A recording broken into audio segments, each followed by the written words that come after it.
Pak Hidayat diberi kesempatan pertama memberikan tanggapan beberapa hal tadi dari Pak Akmal tentang MPR juga memberikan laporan secara spesifik di samping lembaga negara lain.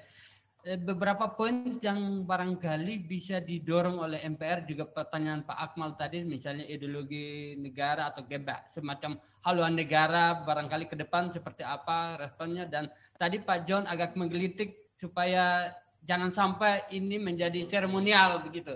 Silakan direspon Pak. Terima kasih rekan-rekan semuanya. Terima kasih untuk masukannya. Pertama, saya sepakat ya bahwa MPR perlu juga membuat laporan tersendiri terpisah dan nanti disampaikan kepada publik.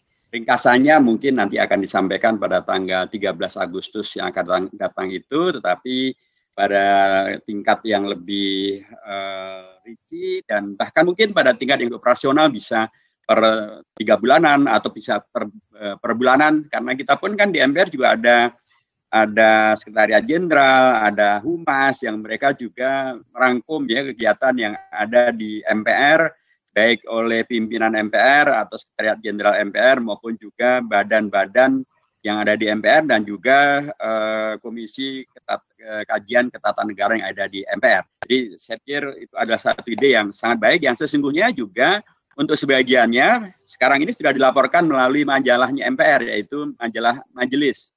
Jadi MPR mengeluarkan majalah namanya Majelis yang itu merangkum dan menyampaikan tentang apa yang dilakukan oleh MPR, oleh pimpinannya, oleh anggotanya pada periode per bulanannya. Jadi sesungguhnya majalah Majelis itu pun juga bentuk lain daripada komunikasi publik yang dilakukan oleh MPR melaporkan kinerja daripada pimpinan MPR, anggota MPR, dan juga sekretariat jenderal MPR. Jadi kalau diinginkan nanti dari laporan tahunan itu kemudian menjadi laporan tersendiri, saya kira itu juga usulan yang sangat baik saja.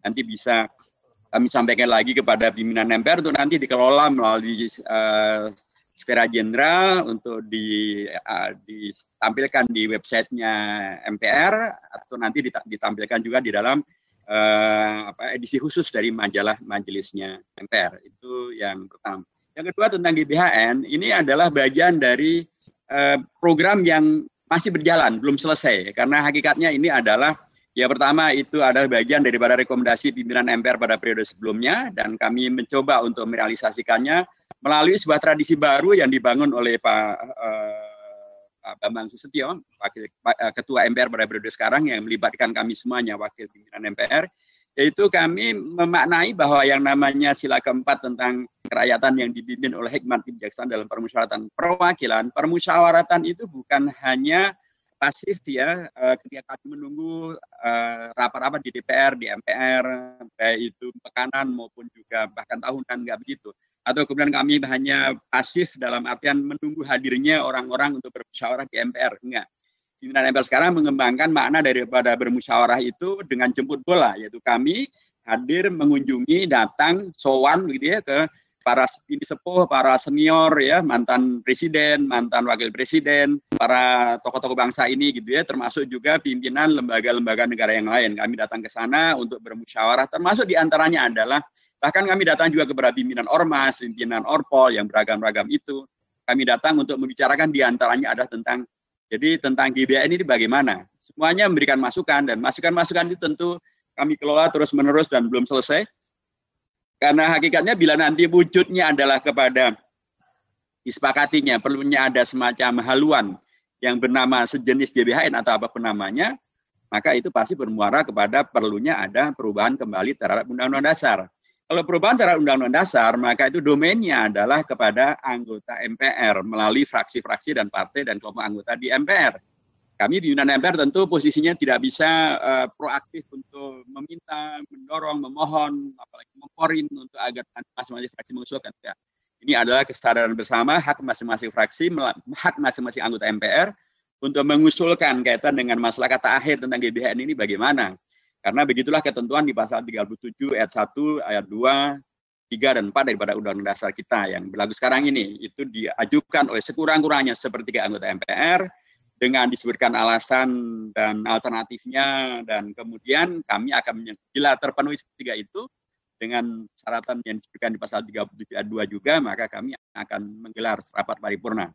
Itu ketentuannya. Jadi prinsipnya ini program yang belum selesai sebagaimana yang lain-lain juga. Tapi ini akan tetap terus berjalan. Yang ketiga, saya sepakat bahwa penting betul untuk menghadirkan sebuah terobosan ya, untuk kemudian menghadirkan komunikasi politik yang efektif dengan rakyat, dengan masyarakat. Rakyat adalah dalam konteks MPR adalah pemilik kedaulatan tertinggi. Mereka layak betul untuk kemudian mendapatkan komunikasi yang terbaik. Tapi saya koreksi sedikit tadi, kalau Anda sebutkan bahwa seluruh ya setuju dengan HIP, enggak betul. Enggak seluruh pihak di DPR setuju dengan RUU HIP. Pak Arsul aja enggak setuju tuh. Dibuktikan dengan wakil ketua balik dari P3 enggak ikut tanda tangan loh, enggak ikut tanda tangan pengusulan rancangan undang-undang itu ke paripurna DPR. Bagi PKS sejak dari awal kami tidak setuju, kami mengusulkan agar akan mengkritisi kenapa TAP MPR nomor 25 tidak ada, mengapa ada sila, mengapa ada ekasila. Tadinya kami dijanjikan akan diakomodasi, ternyata nggak diakomodasi. Nggak ada perubahan yang dibawa ke rapat paripurna, karenanya wakil dari PKS tidak menandatangani, demikian juga wakil dari Demokrat. Nanti ternyata wakil ketua balik dari P3 juga tidak ikut tanda tangan, jadi nggak semuanya setuju. Jadi dan itu bagian dari yang masih terus berlanjut di DPR, dan kemarin pun lagi-lagi fraksi PKS menyampaikan instruksinya untuk menyampaikan agar ini dihentikan saja, dicabut dari prolegnas.